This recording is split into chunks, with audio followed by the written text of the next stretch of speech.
భారత్ వెలుగులీనుతోంది. ఒక్క రంగమే కాదు, అన్నింట్లోనూ గతంలో ఎన్నడూ లేనంత దూకుడుతో, ఎప్పుడూ లేనంత ప్రకాశవంతంగా ఇండియా రైజ్ అవుతోంది. ఒకవైపు సాంస్కృతిక వారసత్వాలను కాపాడుకుంటోంది, మరోవైపు ఆర్థిక ప్రగతిని సాధిస్తూ ముందున్న దేశాలను మెల్లగా వెనక్కి నెడుతోంది. అగ్రదేశాల అతిపెద్ద ఆర్థిక వ్యవస్థల సరసన సగర్వంగా నిలుస్తోంది. ఇంకో పక్క గ్లోబల్ లీడర్గా ఎదిగే దిశగా వడివడిగా అడుగులు వేస్తోంది. గత దశాబ్ద కాలంగా విప్లవాత్మక మార్పులతో గ్లోబల్ గేమ్ చేంజర్గా మారుతోంది ఇండియా.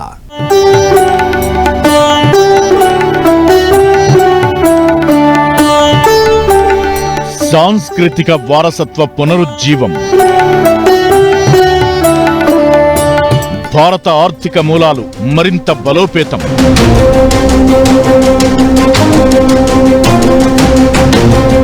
రక్షణ సహా అన్ని రంగాల్లో దూసుకెళ్తున్న ఇండియా, విశ్వగురువుగా ఎదుగుతున్న భారత్.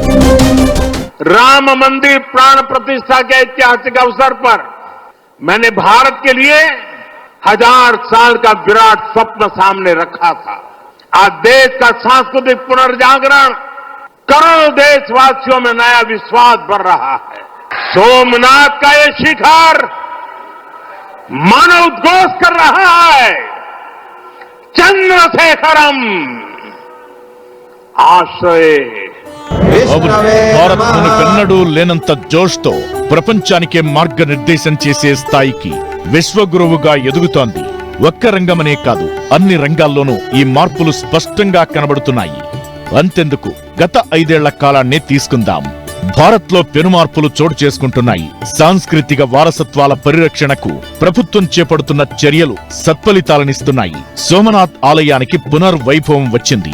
కొన్ని శతాబ్దాలుగా ఎలాంటి పునరుద్ధరణకు నోచుకునే అవకాశం లేకుండా పోయిన సోమనాథ్ ఆలయం ఇప్పుడు దేశంలో ఆధ్యాత్మిక సాంస్కృతిక సంపదలో తాను ఉన్నానంటూ సగర్వంగా చాటుకుంది. గుజరాత్ తీరంలోని సోమనాథ్ ఆలయం 12 జ్యోతిర్లింగాల్లో మొదటిది. భారతీయుల పట్టుదలకు, విశ్వాసానికి, పునరుజ్జీవనానికి సజీవ సాక్ష్యం.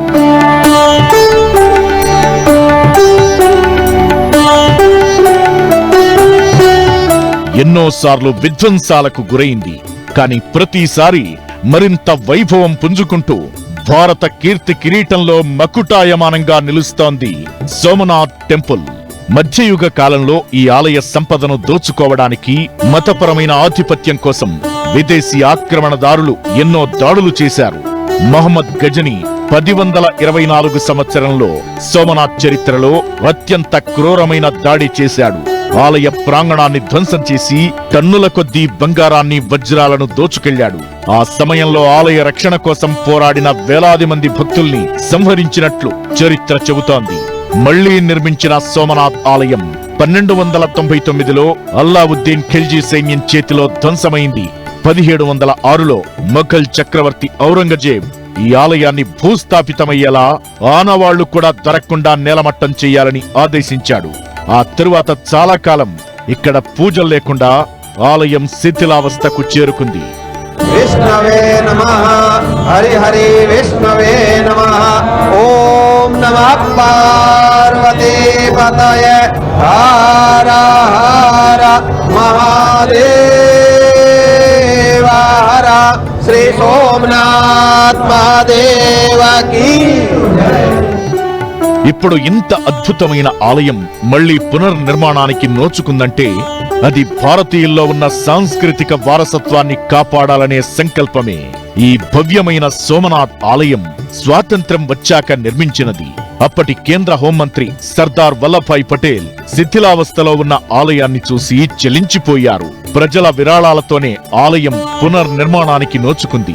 నాటి భారత రాష్ట్రపతి డాక్టర్ రాజేంద్ర ప్రసాద్ చేతుల మీదుగా 1951 మే 11న జ్యోతిర్లింగ ప్రాణ ప్రతిష్టాపన జరిగింది. ఇప్పుడు సోమనాథ్ స్వాభిమాన్ పర్వులో భాగంగా ఈ ఆలయం పేరు ప్రపంచవ్యాప్తంగా మారుమోగింది. ప్రధాని మోదీ సోమనాథ్ ను దర్శించుకున్నారు. విదేశీ దురాక్రమణల నుంచి ఆలయాన్ని కాపాడే క్రమంలో ప్రాణాలర్పించిన యోధులకు గుర్తుగా సోమనాథ్ శౌర్య యాత్ర చేశారు. ఇది భారతీయ సాంస్కృతిక వారసత్వాన్ని కాపాడుకోవడమే. ఓ రకంగా చెప్పాలంటే సాంస్కృతిక విజయాన్ని మళ్లీ నిర్మించుకోవడమే.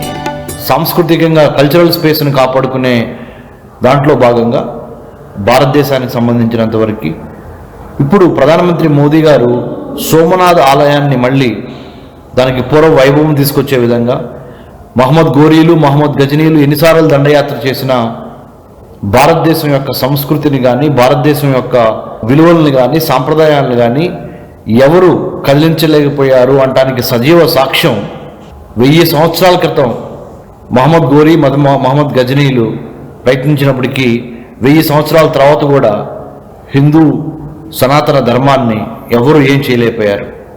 ఇది చారిత్రక సత్యం. అయోధ్యలో రాముని మందిరము కొన్ని వందల వేల సంవత్సరాల క్రితమే భారతదేశానికి ఒక గొప్ప విద్య, వైద్యం, ముఖ్యంగా శాస్త్ర సాంకేతిక రంగాల్లో తనదైన ముద్ర వేసుకుందని చెప్పడానికి నిలువెత్తు సాక్ష్యం మన నలంద విశ్వవిద్యాలయం. మన నలంద విశ్వవిద్యాలయాన్ని కూడా ఇప్పుడు ఒక గొప్ప స్థాయికి తీసుకురావటం, ఇది సాంస్కృతిక పునరుజ్జీవనం. అయోధ్య రామ మందిర పునర్నిర్మాణం దేశంలోనే అతిపెద్ద ఆధ్యాత్మిక సాంస్కృతిక వారసత్వానికి పునరుజ్జీవం పోసిన అపూర్వమైన ఘట్టం. బాలరాముడి విగ్రహ ప్రతిష్టాపనను దేశం మొత్తం చూసి పులకించిపోయింది. అయోధ్యలో సరయూ నదీ తీరాన గత కొన్నేళ్లుగా జరుగుతున్న దీపోత్సవ వైభవం గిన్నిస్ బుక్ ఆఫ్ వరల్డ్ రికార్డులకెక్కింది. అంతకుముందు వారణాసిలో గంగాహారతి కార్యక్రమం కోట్లాది మంది భక్తులు వీక్షించి తరించే దివ్యహారతిగా గుర్తింపు సంపాదించుకుంది. గతేడాది ప్రయాగలో మహాకుంభమేళ ప్రపంచంలోనే అతిపెద్ద ఆధ్యాత్మిక సాంస్కృతిక సమ్మేళనంగా రికార్డ్ క్రియేట్ చేసింది. సుమారు 45 కోట్ల మంది ప్రయాగ్రాజ్ ను దర్శించారు. త్రివేణి సంగమాన పుణ్యస్నానాలు ఆచరించారు. బిహార్లోని నలంద విశ్వవిద్యాలయం ప్రపంచంలోనే అతి ప్రాచీనమైన యూనివర్సిటీ. భారతీయ విద్యా వైభవం, మేధో సంపత్తికి నిలువెత్తు సాక్ష్యంగా నిలిచిన ఈ విశ్వవిద్యాలయం 1193లో బక్తియార్ ఖిల్జీ సైన్యం దాడుల్లో నామరూపాలు లేకుండా పోయింది. ఎన్నో విలువైన గ్రంథాలు అగ్నికి ఆహుతయ్యాయి. 2014లో పునరుద్ధరణ దిశగా అడుగులు వేసి 2024లో నూతన నలంద విశ్వవిద్యాలయం మళ్లీ తిరిగి ప్రారంభమైంది. ఇలా దశాబ్ద కాలంలో భారత్ సాంస్కృతిక వారసత్వాన్ని కాపాడే క్రమంలో ఎన్నో మైలురాళ్లను అధిగమించింది.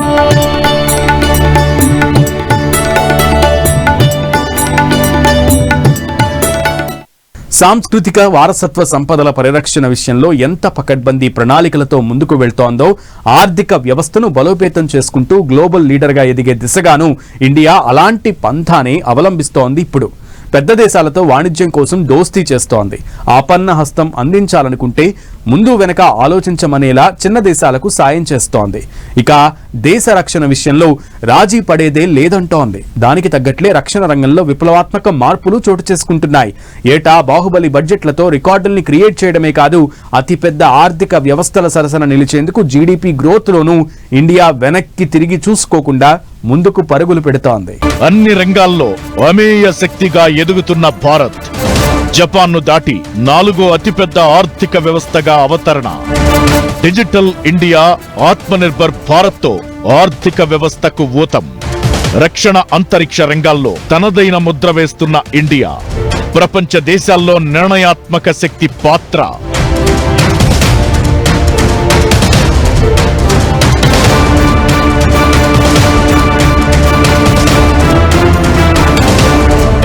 భారత్ ఎదుగుతున్న తీరు ప్రపంచ దేశాలనే అబ్బురపరుస్తోంది. మనది కేవలం అభివృద్ధి చెందుతున్న దేశం కాదు, ప్రపంచ వేదికపై అమేయమైన శక్తిగా అవతరిస్తున్న దేశం. ఆర్థిక, సాంకేతిక, రక్షణ మరియు దౌత్య రంగాల్లో భారత్ సాధిస్తున్న పురోగతే ఇందుకు నిదర్శనం. ప్రపంచ ఆర్థిక మందగమనం కొనసాగుతోంది. ఓవైపు యుద్ధాలు, మరోవైపు అమెరికా ఆంక్షలు, ఇంకోవైపు ఆర్థికంగా దివాళా తీస్తున్న దేశాలు. ఇలాంటి సమయంలోనూ భారత్ స్థిరమైన వృద్ధిని కనబరుస్తోంది. ఎకనామిక్ పవర్ హౌస్ గా నిలుస్తోంది. ఏడాది ప్రారంభంలోనే జపాన్ను అధిగమించిన ఇండియా ప్రపంచంలోనే 4వ అతిపెద్ద ఆర్థిక వ్యవస్థగా నిలిచింది. ఆర్థిక వ్యవస్థ నిర్మాణంలో రక్షణ రంగం, అంతరిక్ష రంగాల వాటా గణనీయంగా పెరిగింది. ఒకప్పుడు ఆయుధాల కోసం ఇతర దేశాలపై ఆధారపడిన భారత్ ఇప్పుడు ఆత్మనిర్భర్ భారత్తో ఆయుధాల్ని ఎగుమతి చేస్తూ ఆత్మవిశ్వాసాన్ని పెంచుకుంటోంది. డ్రోన్లు, సూపర్సోనిక్ క్షిపణులు, యుద్ధ విమానాలు, ఇలా అన్ని రకాల ఆయుధాల్ని మనమే తయారు చేసుకుంటూ ఇతర దేశాలకు ఎగుమతి చేసే స్థాయికి చేరుకున్నాం. భారత అంతరిక్ష పరిశోధనా సంస్థ ఇస్రో నేడు ప్రపంచానికి స్పేస్ హబ్ గా మారింది. తక్కువ ఖర్చు ఎక్కువ విజయాల గ్యారంటీ ఇస్తూ చంద్రయాన్, మంగళయాన్ లాంటి సక్సెస్ఫుల్ మిషన్స్ ను చేపట్టింది. ఆదిత్య ఎల్వంతో సూర్యుడిని, గగన్యాన్తో మానవుల్ని అంతరిక్షంలోకి పంపేందుకు సిద్ధమవుతోంది. అమెరికా, బ్రిటన్ వంటి దేశాల ఉపగ్రహాలను కూడా ఇస్రో తన రాకెట్ల ద్వారా తక్కువ ఖర్చుతో కక్షలోకి ప్రవేశపెడుతుండడం ప్రపంచ వేదికలపై భారత్ ఔన్నత్యాన్ని పెంచుతోంది.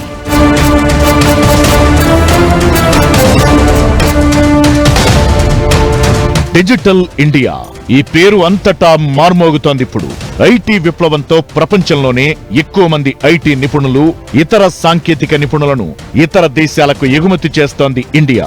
డిజిటల్ విప్లవాన్ని అందిపుచ్చుకుని గ్రామీణ స్థాయిలో కూడా టెక్నాలజీ వినియోగం పెంచడంలో మన తరువాతే వేరే ఎవరైనా.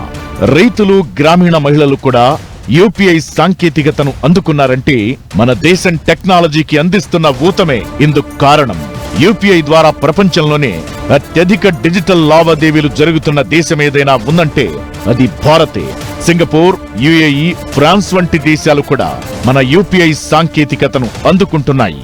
భారత్ శాస్త్ర సాంకేతిక రంగాల్లో కూడా నెంబర్ 1 పొజిషన్కి రీచ్ అవడానికి defence research development organisation, defence research development laboratory, మరి ఇంకా తదితర ప్రభుత్వ రంగ సంస్థలు కూడా అత్యద్భుతమైన ప్రతిభను కనబరుస్తా, మరి ఎవరు ఎక్కడ వాళ్ళు అయినా సరే మన రాకెట్స్ వాడుకొని వాళ్ళ శాటిలైట్స్ కూడా మన రాకెట్స్ ద్వారా మరి అంతరిక్షంలో పంపించడానికి భారత్ యొక్క శక్తిని వాడుకునే స్థాయికి మనం ఎదిగాము.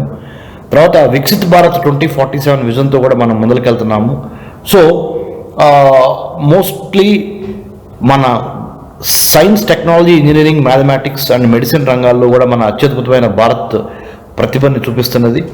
అమెరికా, రష్యా, చైనా లాంటి అగ్రదేశాలతో పోటీ పడుతూ ప్రపంచ వేదికలపై ఇండియా నిర్ణయాత్మక శక్తిగా ప్రధాన వాణిజ్య దౌత్య భాగస్వామిగా మారింది.